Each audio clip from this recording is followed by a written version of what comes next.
The front panel is elegant in its simplicity. There are only two features.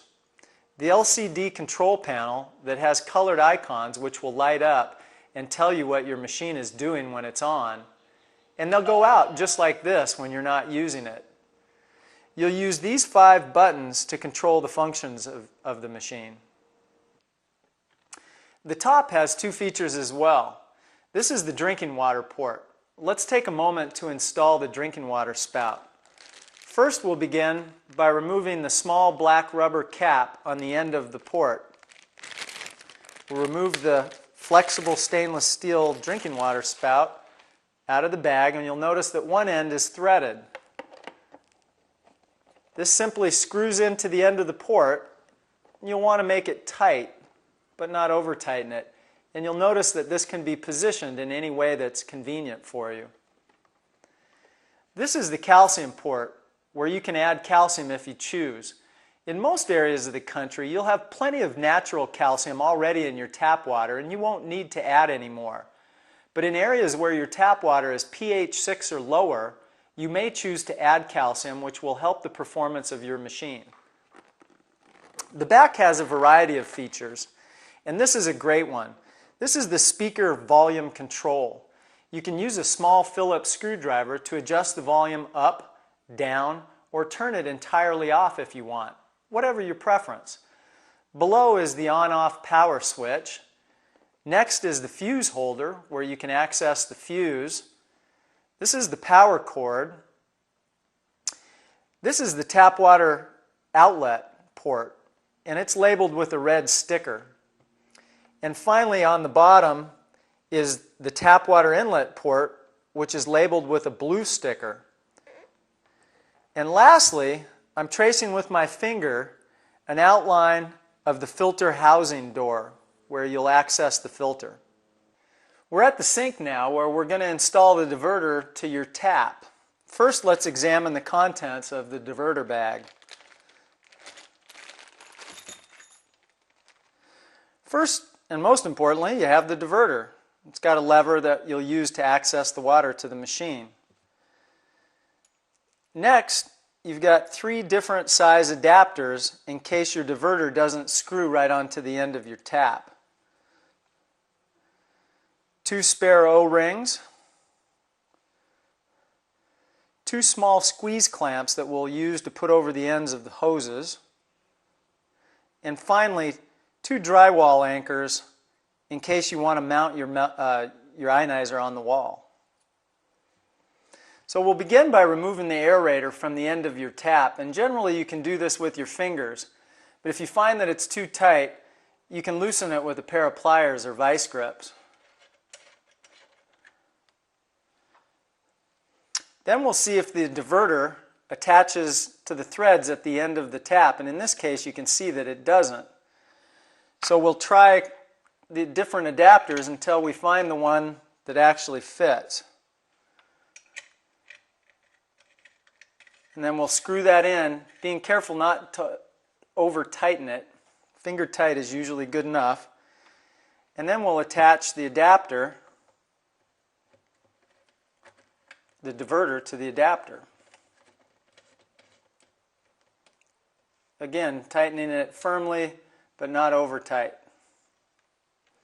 If you find that the adapters provided in the kit don't attach to your faucet, and that you have a specialized faucet, you can go to any good hardware store or plumbing supply store and find the proper adapter.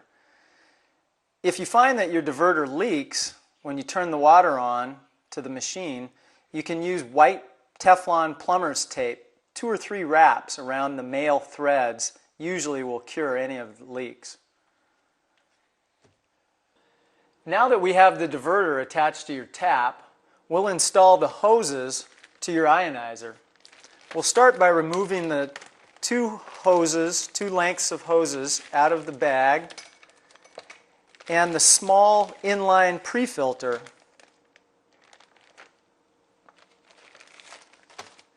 We'll begin by cutting a 4 to 5 inch length of the white hose with a good sharp utility or kitchen knife. The cleaner you make your cut, the less likely you'll have a leak.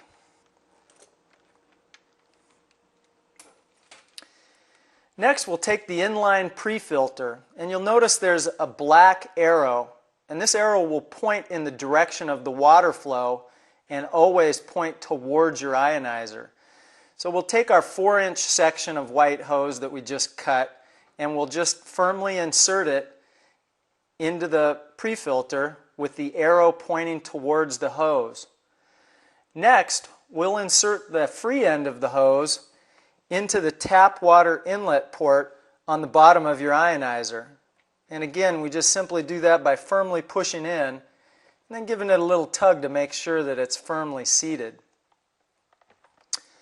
Next, we'll install the gray acid water outlet hose into the acid water outlet port, and we'll start by taking the small black cap off of the acid water outlet port.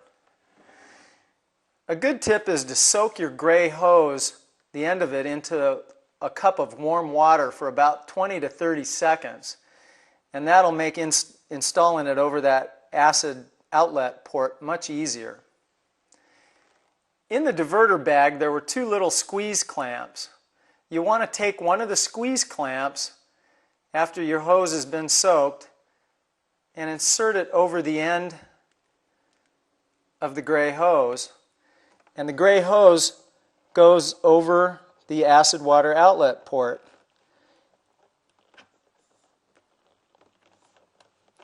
And that needs to be pushed all the way to the end so that it's firmly seated. And then you simply position the little squeeze clamp, and you may need to use a pair of pliers or vice grips. Position that squeeze clamp right over the outlet port, just like that.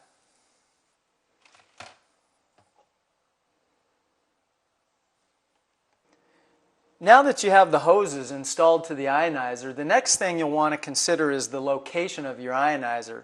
Find a spot near the sink that's convenient yet out of the way. Once you locate that spot, the gray hose lays loosely into the sink, and you can trim that to the proper length. The remaining white hose gets installed after we estimate the appropriate length to the diverter and trim the hose appropriately. Once again, you'll want to use a nice sharp utility or kitchen knife and make the cut as clean as possible. Once you've cut your hose, one end of it simply installs into the pre-filter by pushing firmly and then giving it a good tug to make sure it's seated properly. The opposite end gets installed to the diverter. The first thing we'll do is remove the small compression nut on the back side of the diverter opposite your lever, and install the compression nut over the end of the white hose. The white hose then is pushed onto the diverter, make sure it's on there good and firm, and the compression nut is screwed back into the diverter, again making sure that it's firm but not too tight. And finally, you can position the hose so that it's out of the way. Now that we have all the hoses attached and connected, the last thing we'll do in installing your ionizer is to plug it in and power it up. You simply plug it in, and at the back of the ionizer, turn the on-off power switch to the on position. Your ionizer will chime, the lights will light up on the LCD screen momentarily and go out after about 2 seconds. An important note is you'll always want to leave the on-off switch in the on position. Your ionizer will go to sleep between uses and then wake itself up electrically when it senses water flowing into it. If you're away on an extended vacation, you may want to unplug or turn off your ionizer. Now that we have your ionizer installed, let's learn how to use it. First, we'll begin by opening the faucet to a nice flow and flipping the diverter lever to divert water into your machine. You'll notice no water is coming out of the faucet and nothing's exiting the machine. We'll start the machine processing the water by depressing the power button once. Purified water selected. You'll hear a voice confirmation telling you what type of water you have selected, and water will begin to exit the machine. It should come on in purified, and let this run out for a few minutes. When your filter is new, there will be dark charcoal gray water come out, and that's the particulate in the water from the filter. This is absolutely normal with carbon filters, so let it run for a couple minutes to clear it up. When you're ready to select alkaline water, you simply depress the alkaline button one time, Alkaline water selected. and you'll hear the voice confirmation telling you what water you have selected, in this case alkaline. Now, to move the alkalinity through the different levels, you depress the alkaline button Alkaline water selected. until you reach the level that you choose. The level will be indicated by the number on the control panel, and the icons on the backlight of the panel will be indigo blue. To select acidic water, it's the same. You simply depress the acidic button, Acidic water selected. and you'll hear the voice confirmation. The icons will light up on the back panel in red, indicating acidic water has been selected, and again the number showing what level. The melody button over here is used to turn the voice confirmation off, and I'll show you that in conjunction with the purified water. We'll depress the melody button, and now I will select purified water, and you won't hear the voice confirmation. With purified water, you'll notice that nothing comes out the acidic tube into the sink, only water out of the alkaline water spout. So let's learn how to test the water with the reagent pH test kit. You'll have three things in your test kit: red reagent drops in a dropper bottle, a pH color chart, which you'll use to compare the colors that you get in your test, and a receptacle. Let's begin by putting 3 drops of the red solution into the receptacle and adding water. On this level of alkalinity, you should get a blue color, and that's what we've got. Now let me select a higher level of alkalinity, rinse the cup out, put 3 drops in again, and now we should get a nice purple color. And that's what we get here.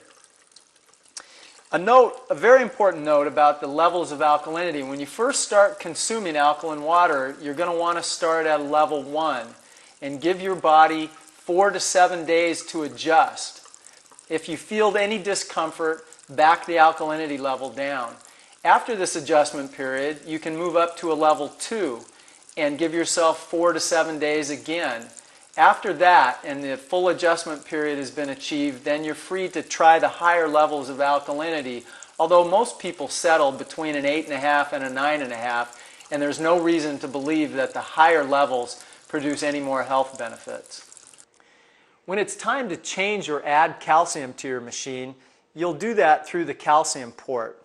We simply begin by unscrewing the silver cap. It may be tight the first couple times you take it off, so use a butter knife. Just pry it up gently until it lifts out easily. You'll notice there will be a basket inside, and we'll take that one out by just giving it a twist. We'll take the new calcium basket and remove the plastic cap, being careful not to spill the calcium, and insert that into the port by pushing it firmly, and then reinsert the basket into the port, ensuring that you tighten it down all the way. If it's not tight, the water will leak when you're using your machine. When it's time to change your filter, you'll access it through the filter housing door on the back of the machine. You'll begin by sliding the door up and then pulling it out from the edge and removing the housing door. Inside you'll see your old filter.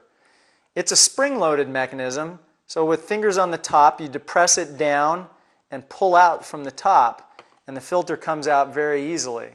You'll notice on the bottom there's a gray filter cup. You'll need to take that off, reinstall it into the filter housing. The new filter will come in a plastic bag. Remove the bag.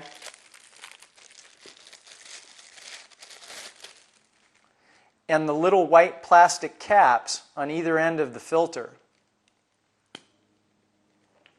Now the filter should go in so that you can read the sticker, and is just the reverse procedure of taking it out. Insert the bottom into the base, and it's spring-loaded, so push down and fit the filter in until it's in nice and snug. This is the reset button, which you'll use when you power the machine up to reset your digital filter life counter. And last, we'll reinstall the filter housing door by lining up the slots on the back, pushing it in and down and into place. An important part of maintaining and protecting your ionizer is to regularly check and clean the small inline pre-filter that we attach to the small 6-inch piece of white hose. If you notice that your water flow has slowed down a lot and it takes you a while to fill up your water glass, it's most likely that this pre-filter is clogged. So let me show you how to clean that. You'll begin by removing the inline pre-filter by releasing it like this. The filter has a rim into which the hose attaches. You push on the rim at the same time pulling the hose out, and it's like that on both ends of the fitting. Then to clean the filter, we simply run it under water from both ends, give it a good shake, look through the filter and make sure there's no particulate still in the filter. If there is, we might blow on the filter. Again from both ends. Re-rinse it to make sure there's nothing left in there. And then reinstall the filter the same way we installed it the first time. We'll begin by pushing the filter with the arrow pointing towards the 6-inch piece of hose and back towards your ionizer onto the 6-inch line, and then doing the same with the long length of white hose and giving them a good tug to make sure that they're properly seated. Again, remember to do this regularly as it will greatly improve your performance. If you ever need to check or change your fuse, you'll do this by accessing the fuse holder on the back of the machine. And the first thing you'll want to do is ensure that your machine is unplugged. Then you'll just unscrew the little black cap and remove the fuse. You may have to tip your machine to get it out. The spare fuse comes in the reagent bag. And you simply insert the new fuse into the fuse holder and thread the black cap back on, making sure that it's tight, but not too tight. There are just a few points I'd like to make in summary. Today we showed you how to do a direct installation to your tap. There are two alternate installation methods available. Please refer to your manual to find out more about these other installation methods. Secondly, refer to your manual if you have any other further questions. The manual is an excellent source of information both for troubleshooting, uses of the alkaline and acidic water, and any other information you may need or find useful. Thirdly, master and learn to use the pH reagent test kit. In various areas of the country, we have different types of tap water. Some areas have hard water, which is high in calcium and alkaline mineralization, and some are soft, which are very low in those types of minerals. And this affects the performance of your ionizer dramatically. So learn to use that test kit and calibrate the level of pH that you're drinking. Fourth, remember when you first start drinking alkaline water, to ramp the alkalinity level up slowly. Start at a level 1, stay there for 4 to 7 days to let your body adjust. Then you can move up to a level 2, another adjustment period of 4 to 7 days, And after this adjustment period is complete, then you can experiment with the higher levels of alkalinity. And lastly, remember to protect your investment by changing your filter regularly and cleaning the small inline filter. It removes very easily, and you simply rinse it out under the faucet, just as we showed you in the video. So remember to do that, and you'll ensure many years of long, happy use with your ionizer.